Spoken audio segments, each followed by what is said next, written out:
The boys universe में compound we वो ultimate power Siram है जिसकी वजह से सारे सुपर ह्यूमंस बने। बिना इसके ना कोई होमलैंडर होता, ना सोल्जर बॉय, ना ही बुचर को पावर मिलती। पर जैसे जैसे द बॉयज के नए सीजन आते गए हमें कंपाउंड वी के अलग अलग वर्जन भी दिखते गए जिनके इम्पैक्ट इतने तगड़े थे कि बिली बुचर जैसा नॉर्मल इंसान भी उनसे इतना पावरफुल हो गया कि वो होमलैंडर से डायरेक्ट टक्कर ले रहा था। फिलहाल सीजन फिनाले में कंपाउंड वी के सबसे पुराने फॉर्म की बात चल रही है और ये पुराना वर्जन इतना पावरफुल है कि इसके बारे में वॉट राइजिंग में भी बात होगी। तो मैंने सोचा क्यों ना हम इसके बारे में और डिटेल में बात कर ले। तो बिना किसी देरी के चलिए शुरू करते हैं। कंपाउंड वी की कहानी शुरू होती है वर्ल्ड वॉर 2 से, जहां जर्मनी में एक ट्विस्टेड जीनियस फ्रेडरिक वॉट, जो कि एक नाजी साइंटिस्ट था, वो डकाओ कंसंट्रेशन कैंप के प्रिजनर्स पर ब्रूटल एक्सपेरिमेंट्स करता है ताकि वो एक perfect super powered soldier formula बना सके।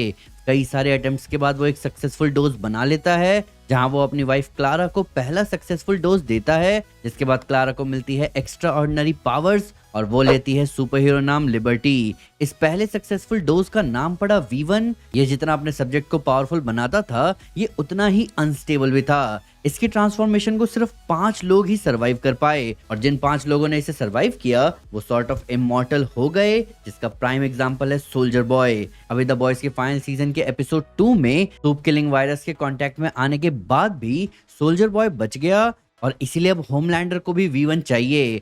मैं जानता हूं कि आपके मन में भी ये सवाल आया होगा कि आखिर फ्रेडरिक वॉट जर्मनी से था तो यहाँ यूएस में सोल्जर बॉय कहां से आया। तो मेरे भाई, जब जर्मनी वर्ल्ड वॉर 2 हारने वाला था तो फ्रेडरिक वॉट यूएस भाग गया अपने फॉर्मूला के साथ, जहां उसने यंग आर्मी वॉलंटियर बेंजामिन को ये फॉर्मूला इंजेक्ट किया, जिसके बाद अमेरिका को मिला उसका पहला ऑफिशियल सूप यानी सोल्जर बॉय। V1 ने क्लारा और सोल्जर बॉय को इमॉर्टल बना दिया। कोई साइड इफेक्ट नहीं, सिर्फ प्योर पावर। ये सेम V1 था जो 1967 में थॉमस गोडॉल्किन ने लिया जब उन लोगों का प्रोजेक्ट ओडेसा फेल हो गया और लैब में आग लग गई। देखा जाए तो V1 से सबसे सुपीरियर और बेस्ट क्वालिटी के सूप्स बनाए गए थे। सोल्जर बॉय जो अभी सूप किलिंग वायरस से बच गया, तो दूसरी तरफ गोडॉल्किन और स्टॉर्म फ्रंट इतने बुरे बुरे एक्सीडेंट सरवाइव कर पाए हैं जहां उन लोगों की बुरी हालत सिर्फ एक बियॉन्ड रिकवरी डैमेज की वजह से ही हुई। स्टॉर्म फ्रंट रायन की पावर से बुरी तरह घायल हुई और सीजन 3 में मर गई। वहीं गोडॉल्किन अपने माइंड कंट्रोलिंग पावर्स की मदद से खुद को ठीक करने का तरीका ढूंढ निकालता है मरी मनरो की मदद से। लेकिन V1 की इंस्टेबिलिटी की वजह से इसको दोबारा यूज नहीं किया गया और इसको बेहतर बनाने के ऊपर काम किया गया, जो कि कई सालों बाद वॉट ने बनाया भी, जिसको हम कंपाउंड वी के नाम से जानते हैं। ये कलर में लाइट नेवी ब्लू था और इसे रखा जाता था छोटे ग्लास वायल्स में। इसको किसी भी लिविंग बीइंग में इंजेक्ट करो, चाहे वो इंसान हो या जानवर, उन सभी को इससे जबरदस्त पावर्स मिल जाएगी। लेकिन एक ट्विस्ट के साथ, पावर्स मोस्टली रैंडम होते थे। हालांकि कुछ फैक्टर्स जैसे एज का यहाँ बहुत बड़ा रोल था। यंगस्टर्स पर सक्सेस रेट हाई था, पर छोटे बच्चे जिनको कंपाउंड वी तब दिया गया जब वो गर्भ में थे, उनको पावर्स कुछ केसेस में जन्म के साथ ही मिलती थी या फिर सालों बाद डेवलप होती थी। एडल्ट्स को इंस्टेंट पावर्स मिलती है, लेकिन फर्टिलिटी रिस्क बहुत हाई होता था अगर कोई भी सूप या डी पावर्ड सूप कंपाउंड वी लेने वाला हो। तो सबसे पावरफुल सूप्स वो बनते हैं जिनको कंपाउंड वी ब्लास्टोसिस्ट फेज में दिया जाता था, जिसका प्राइम एग्जांपल होमलैंडर और मरी है। कंपाउंड वी सिर्फ रैंडम पावर्स नहीं देता, द बॉयज की दुनिया में काफी हद तक इंसान की जेनेटिक्स, एज, पर्सनैलिटी और मेंटल स्टेट पर भी डिपेंड करता है। मतलब 2 लोगों को सेम कंपाउंड भी दिया जाए तब भी उनकी पावर्स अलग हो सकती है। कुछ केसेस में सेम फैमिली के मेंबर्स को मिलती जुलती पावर्स मिलती है क्योंकि उनका डीएनए सिमिलर होता है या वो उन सूप्स के बच्चे होते हैं। सबसे क्लियर एग्जांपल पोलैरिटी और उसके बेटे आंड्रे के पास भी मैग्नेटिक पावर्स है, साथ ही ट्रांसलूसेंट और उसके बेटे मैवरिक के पास इनविजिबिलिटी वाली पावर है। होमलैंडर और उसके बेटे रायन के पास भी ऑलमोस्ट सेम एबिलिटीज है, जैसे फ्लाइट, लेजर आइज और सुपर स्ट्रेंथ। और इसीलिए कई लोग एक्सपेक्ट कर भी रहे हैं कि रायन होमलैंडर को मार सकता है, पर वो एज और एक्सपीरियंस वाले फैक्टर को कंसिडर करते ही नहीं। पर एक बात रायन को सबसे अलग करती है कि उसको कभी भी कंपाउंड भी नहीं दिया गया, वो नेचुरली बॉर्न सूप है। इसी डीएनए वाले लॉजिक की वजह से शाइनिंग लाइट लिबरेशन आर्मी ने अज्यूम किया था कि अगर किमिको एडल्ट एज में कंपाउंड वी से सक्सेसफुल सूप बन गई तो उसका भाई केंजी भी बन सकता है, और एग्जैक्टली वही हुआ। केंजी भी सूप बन गया, लेकिन इंटरेस्टिंग बात ये है कि किमिको और केंजी की पावर सेम नहीं थी। किमिको के पास इनहैंस स्ट्रेंथ और हीलिंग थी, जबकि केंजी के पास टेलीकिनेसिस। इससे लगता है कि सिर्फ जेनेटिक्स ही मैटर नहीं करता, एज और पर्सनालिटी भी बड़ा रोल प्ले करती है। कंपाउंड वी को कई लोग गलती से हीलिंग ड्रग समझते हैं। लोग सोचते हैं कि अगर किसी को क्रिटिकल डिजीज या इंजरी हो तो कंपाउंड वी उसे ठीक कर देगा, लेकिन ऑलमोस्ट हर बार इसका रिजल्ट और ज्यादा डेंजरस होता है। ह्यूई के पिता ह्यू कैम्बेल सीनियर को स्ट्रोक के बाद बचाने के लिए कंपाउंड वी दिया गया था। अब कंपाउंड वी ने उन्हें कोमा से बाहर तो निकाल दिया,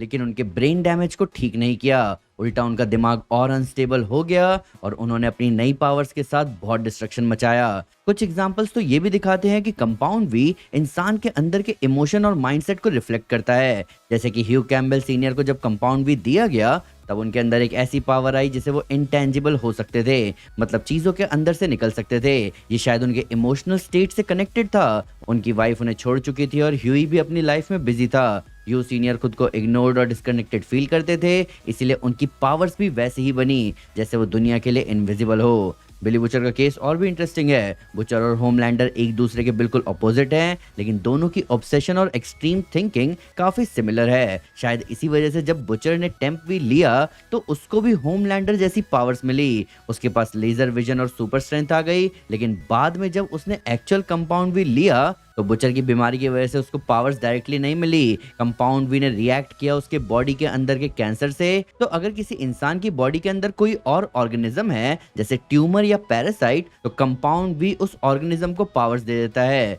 बिली बुचर के केस में उसका कैंसर ही एक अलग एंटिटी बन गया। उसने अपनी सोच और पावर्स डेवलप कर ली और वो बुचर को मैनिपुलेट करने लगा हेलुसिनेशन के जरिए। लेकिन जब फाइनली बुचर ने उस पावर को एक्सेप्ट किया तो वो ट्यूमर पावरफुल टेंटिकल्स बनकर उसकी नई पावर के जैसा उभरा।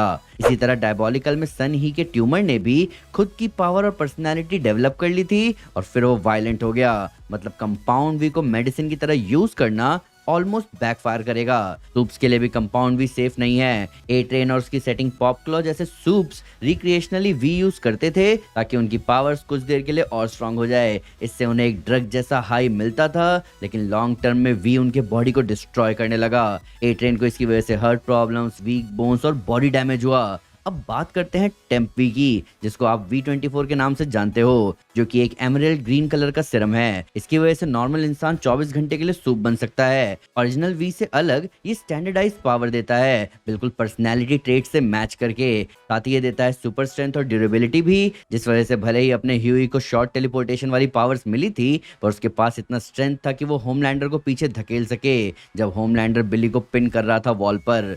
बिली बुचर को होमलैंडर जैसे लेजर आइज और स्ट्रेंथ भी इसलिए मिला क्योंकि उसका ऑब्सेशन था होमलैंडर को मारना।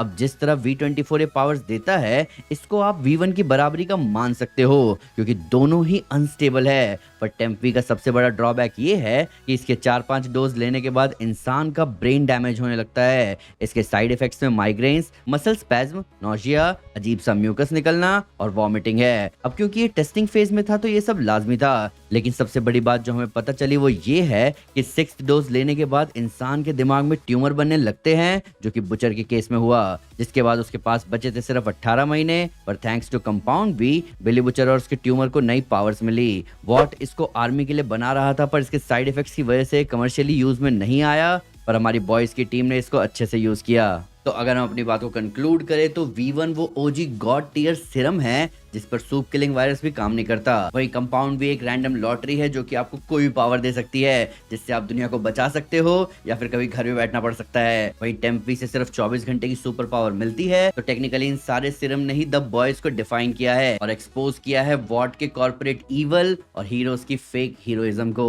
अभी मैं ज्यादा इंटरेस्टेड हूँ V1 के बारे में जानने के लिए कि इसके इफेक्ट्स क्या आ सकते हैं, जहाँ इससे रिलेटेड कई वाइल्ड थ्योरीज भी सामने आ रही है। पर फिलहाल आप बताओ कि आपका क्या कहना है कंपाउंड भी और उसके वेरिएंट्स के बारे में। आपको अगर मौका मिलता तो आप इनमें से कौन सा सिरम लेते? आइए कमेंट्स में इन सब के बारे में डिटेल में बात करें। वीडियो अच्छी लगे तो लाइक जरूर करें, चैनल को सब्सक्राइब करना ना भूले, साथ ही साथ एक स्टेप आगे आकर अपने फेवरेट चैनल को सपोर्ट करें मेंबरशिप लेकर। Thank you guys, this is Aman Sinha and you are super super. Piece.